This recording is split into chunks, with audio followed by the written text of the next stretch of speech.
அஸ்ஸலாமு அலைக்கும் everyone, welcome back to Alima's mini விலாக்ஸோட ஒரு ரெசிபி விலாக் தான் பார்க்க போகிறீங்க. என்னென்னா மாங்காய் சாதம் தான் செஞ்சுருந்தேன். ஸோ அதை உங்ககிட்ட ஷேர் பண்ணிக்கலாம். என் ஸ்டைலில் நான் எப்படி பண்ணேன் அப்படின்றத உங்ககிட்ட ஷேர் பண்ணிக்க போகிறேன்.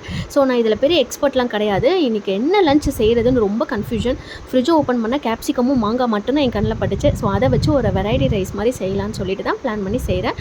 டேஸ்ட்டும் நல்லா இருந்தாலும் உங்ககிட்ட ஷேர் பண்ணுறேன். ஒரு கடாய் எடுத்துக்கோங்க. அதில் வந்து எண்ணெய் ஊற்றிட்டு அதில் கடுகுளுத்தம் பருப்பு, சீரகம், கடலைப்பருப்பு, காஞ்ச மிளகா, ஃபைனாக சாப் பண்ணியிருக்கிற ஒரு மீடியம் ஆனியன், அப்புறமா கேப்சிகம், கருவேப்பிலை இது எல்லாமே ஆட் பண்ணிவிட்டு நல்லா சாட்டே பண்ணிக்கோங்க. கேப்சிகம் வந்து என்கிட்ட ஒரு பாதி கேப்சிகம் தான் இருந்துச்சு. நீங்கள் ஒரு கேப்சிகம் இருந்தால் கூட ஃபைனாக சாப் பண்ணி ஆட் பண்ணிக்கலாம். கல் உப்பு, மஞ்சத்தூள் போட்டு நல்லா சாட்டே பண்ணிக்கோங்க. இது ஒரு 2 to 3 மினிட்ஸ் சாட்டே பண்ணால் போதும்.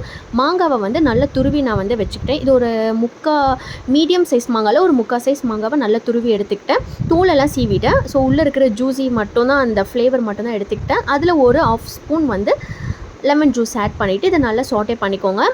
ஸோ உப்பு எல்லாமே வந்து இதில் நீங்கள் செக் பண்ணிக்கலாம். இது வந்து ஒரு 2 to 3 மினிட்ஸ் சாட்டே பண்ண போதும். நம்மளுக்கு அந்த மாங்காவோட ஸ்மெல் வந்து ஃப்ளேவர் கிடைக்கிற வரைக்கும் நம்ம லைட்டாக ஒரு 2 to 3 மினிட்ஸ் நம்ம அப்படியே வந்து கிண்டிட்டு சாட்டே பண்ணிகிட்டே இருக்கணும். ஏன்னா அடி பிடிக்காமல் இருக்கணும் இல்லையா? ஸோ இதில் பார்த்தீங்கன்னா நல்லெண்ணெய் இல்லைனா வந்து நீங்கள் நார்மலாக ரீஃபண்ட் ஆயில் கூட வந்து இதை சுற்றி வந்து ஒரு 1.5 டேபிள் ஸ்பூன் ஆட் பண்ணிக்கோங்க. ஏன்னா அது ஒரு தொக்கு மாதிரி நம்மளுக்கு வந்து கிடைக்கும் இல்லையா? ஸோ அதுக்காக தான். ஸோ சாதம் வந்து நான் ஒரு 80% தான் வந்து குக் பண்ணியிருக்கேன். ஸோ ரொம்ப வந்து நம்ம ஃபுல்லாக குக் பண்ணாமல் ஒரு 80% ஒரு 70% கூட குக் பண்ணிவிட்டு இதை நல்லா வந்து இப்போ இதில் ஆட் பண்ணி நல்லா கிளறி விட்டுட்டு மிக்ஸ் பண்ணி நல்லா விட்டுருங்க. ஈவனாக மிக்ஸ் பண்ணி விட்டுட்டு இப்போ இதை வந்து ஒரு 5 மினிட்ஸ் வந்து நம்ம லோ ஃப்ளேமில் வச்சு தம்மில் போட போகிறோம். ஸோ மூடி போட்டு ஒரு 5 மினிட்ஸ் தம்மில் வச்சு எடுத்திங்கன்னா நல்லா ஆவி பறக்க நம்மளுக்கு வந்து இந்த மாதிரி கிடைக்கும். ஸோ அவ்வளோதான், சுட சுட நம்மளோட மாங்காய் சாதம் ரெடி ஆகிடுச்சு. இதோட சைட் டிஷ் வந்து நான் ப்ரான் மசாலா பண்ணேன். இன்னொரு வ்ளாகில் நான் வந்து அதை உங்ககிட்ட ரெசிபி ஷேர் பண்ணுறேன். ஸோ இதோட 65 சிக்கன் பக்கோடா இல்லைனா கோபி 65 இது கூட நம்ம வந்து சைட் டிஷ் வந்து சாப்பிட்லாம். ரொம்ப டேஸ்ட்டாக இருக்கும்.